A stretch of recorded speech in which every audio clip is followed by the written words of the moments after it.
putting our energy towards something that actually matters. What could be more important than that right now? Yeah, maybe the lives of, I don't know, Palestinians in Gaza right now. Maybe that's where we put our hearts and our energy.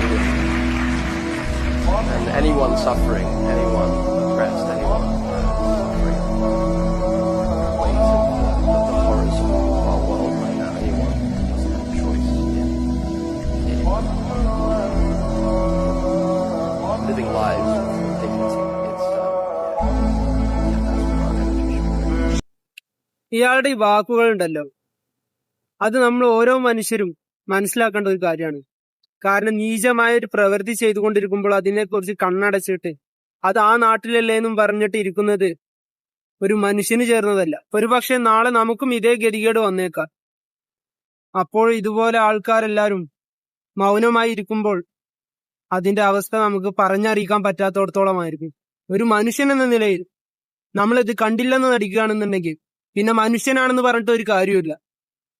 അത് മറക്കരുത്. ഇവിടെ ഒരേ ഒരു ജാതിയെ പാടുള്ളൂ, അത് മനുഷ്യൻ എന്ന ജാതിയാണ്.